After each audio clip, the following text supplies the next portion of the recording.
So let's see.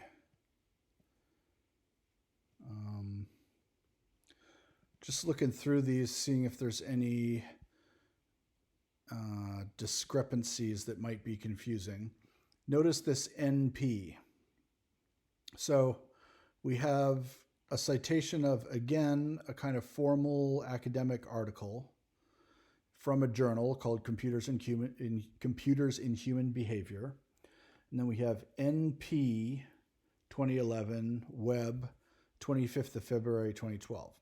NP means no publisher found.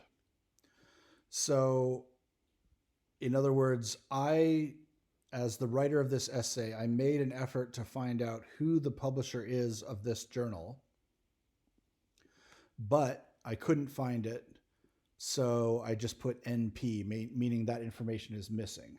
It doesn't mean there is no publisher at all. There must be some group that owns this journal, right?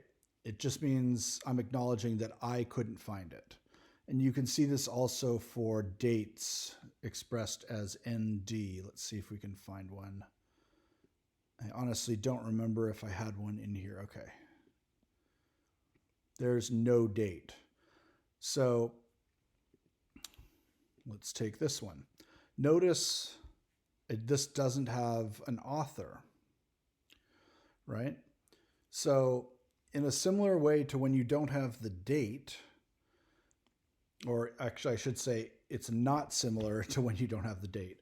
You don't put NA for no author. What you do is just lead the citation with the title instead of with the name. If you don't have the name, just don't worry about it. Put it in alphabetically with all the other names.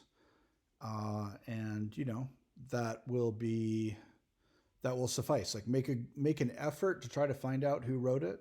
But if you can't, just use the title.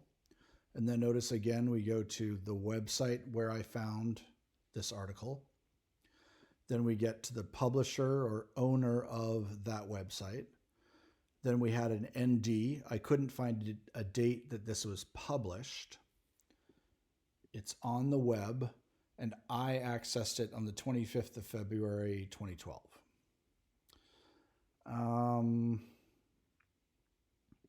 Here's something that you do not have to get this right.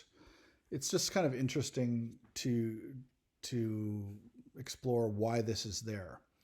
So here we have an article by Linda Jackson, right? But it's written Jackson, Linda, but her full name would be Linda A. Jackson, et al.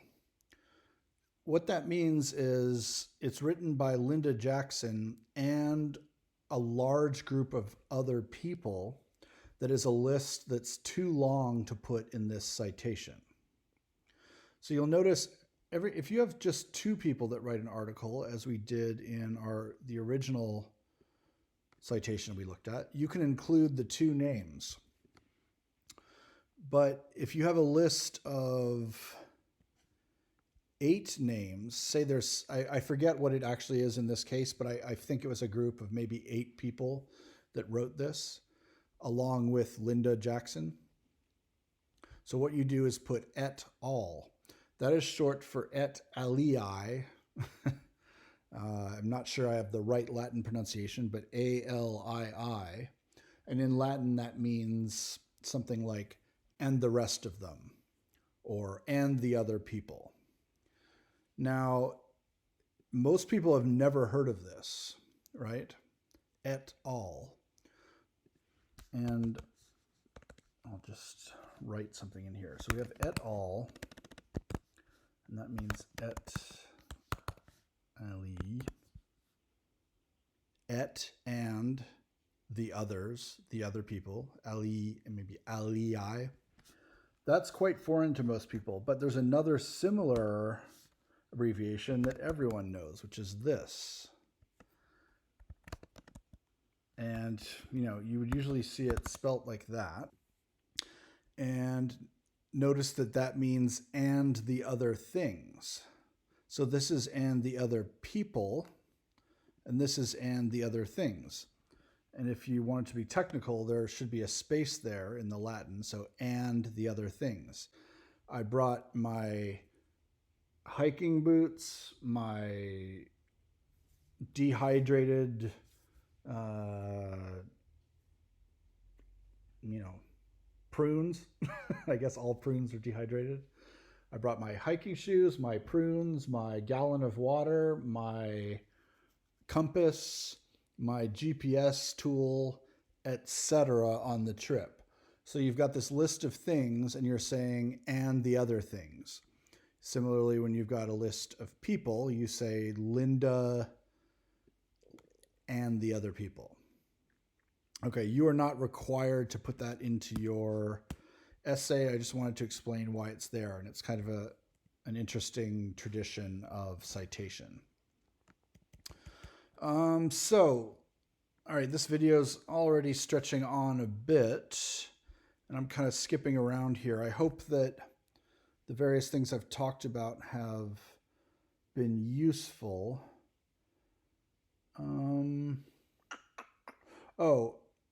You'll notice in one of the other videos that I put up from YouTube about how to do these citations, and just if you see, maybe in other classes, you would be asked to put the URL in for digital, for internet citations. And it's funny, the rules for MLA change now and then, so that may be a change that happened since I wrote this. I personally, I'm not going to require you to do that. I feel like this is enough information to discover where something is on the internet. And you don't need to also include the, prnewswire.com/ whatever the name of the web page is where this is housed. I don't think it's that necessary. And then, those URLs change a lot too. So you could get what's called a dead link, right? If the people that published this article moved it to a different web page, it would still be on their website. It would still be available, but the URL that I had here would be dead at that point. So, what's the basic rundown on that? I guess in this class, don't worry about it. But just be aware, as you go through college, there may be teachers who ask you to do that for sure, but you don't need to in this case. And I want everyone to get this sense down of citations are a two-part process, right? Notice we have a citation here, spore. It's in the parentheses, right? And it's coming right after this quote, right?